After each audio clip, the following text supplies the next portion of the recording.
Ya, ini kita lanjutkan kembali perbincangan bersama Ibu Christine Hakim.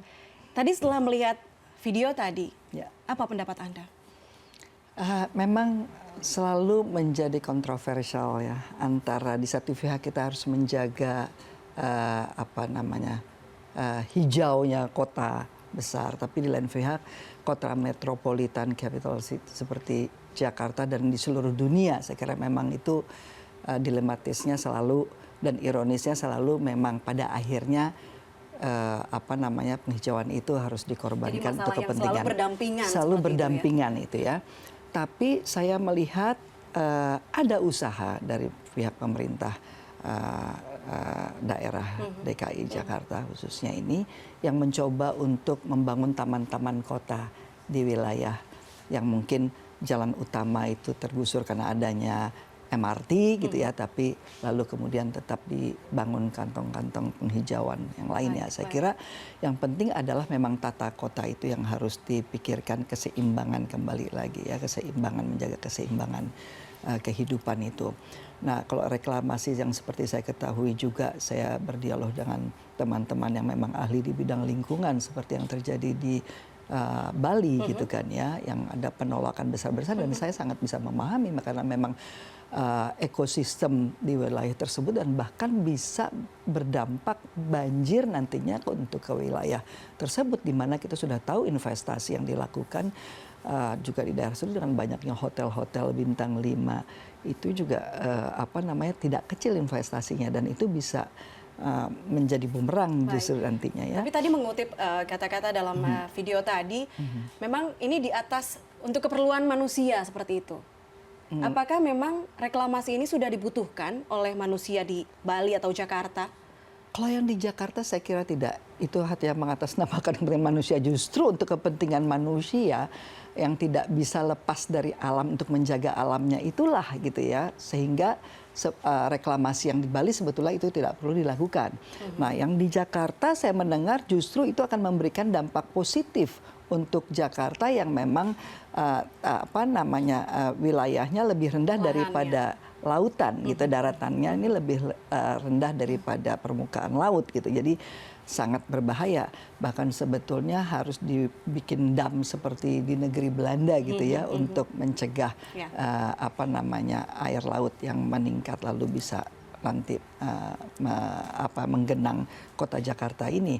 Nah, pada prinsipnya kembali lagi saya bukan ahli lingkungan, tapi saya berharap harus ada pengkajian yang betul-betul matang dalam hal ini.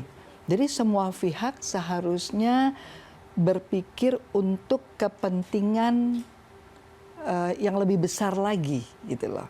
Jadi jangan hanya untuk mengatasnamakan pembangunan, tapi sebetulnya pembangunan itu akan tidak memberikan manfaat juga buat kehidupan masyarakat di lingkungan itu sendiri nantinya gitu ya. Nah, itulah yang saya sering sekali melihat bahwa di negeri kita tercinta ini di masa-masa yang lalu bahwa kita dalam membuat perencanaan tuh tidak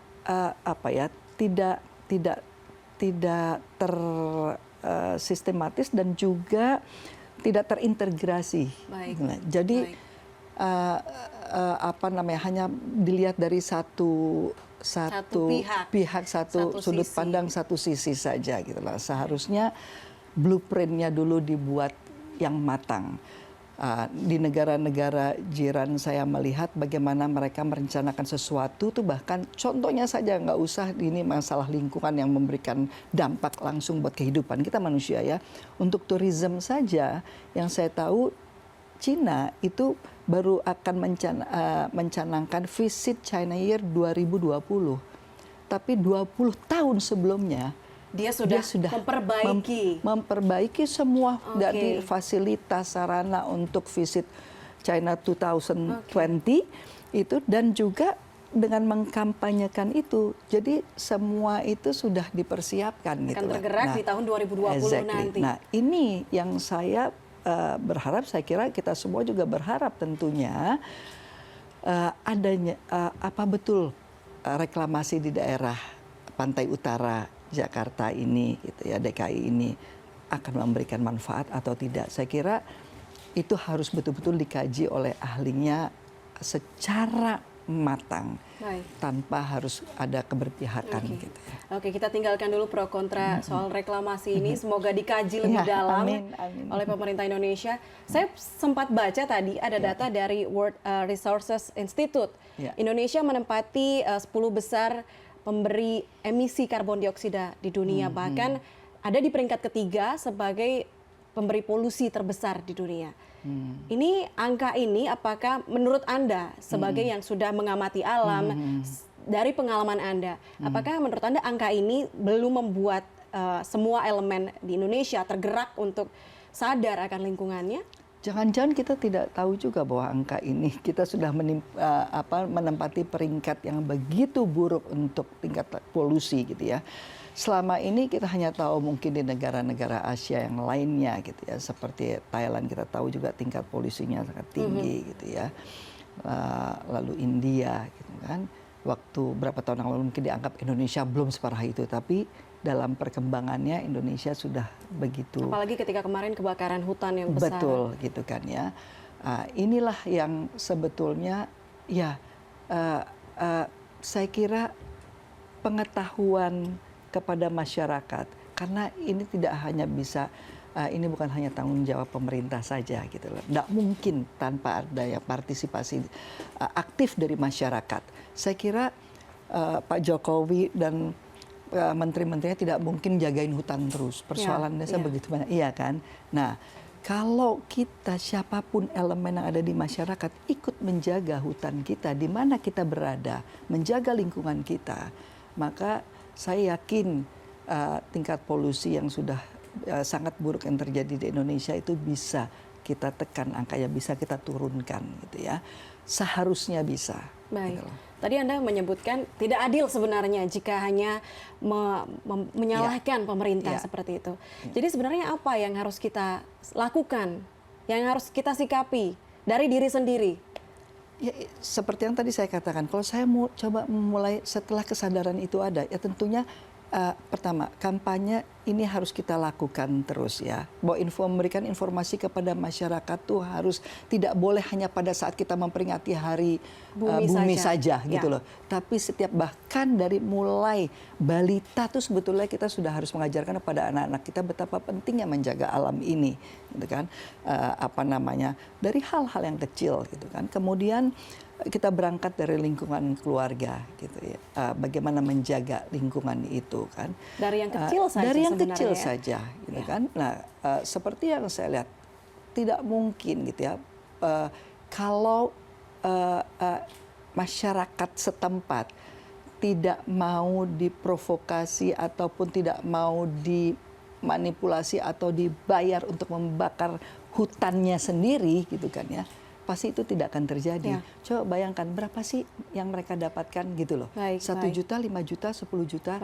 Tapi mereka tidak menyadari dengan uang yang sedikit itu, sebetulnya mereka sudah menghancurkan kehidupan dan masa depan mereka yang lebih buruk lagi sebenarnya. Terakhir, pesan apa yang Anda berikan untuk anak cucu yang akan mewarisi bumi ini, yang akan mewarisi Ibu Pertiwi ini?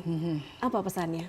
Saya kira justru saya berharap nih buat orang tua nih pesannya yang akan justru mengajarkan kepada anak-anak ya, bahwasanya tadi sebetulnya sudah saya sebutkan bahwa kita sebagai makhluk ciptaan Tuhan yang diciptakan Tuhan paling sempurna, yang punya akal yang paling sempurna gitu ya, seharusnya kita tuh sadar bahwa bumi inilah yang dititipkan pada alam, tanah, air, udara.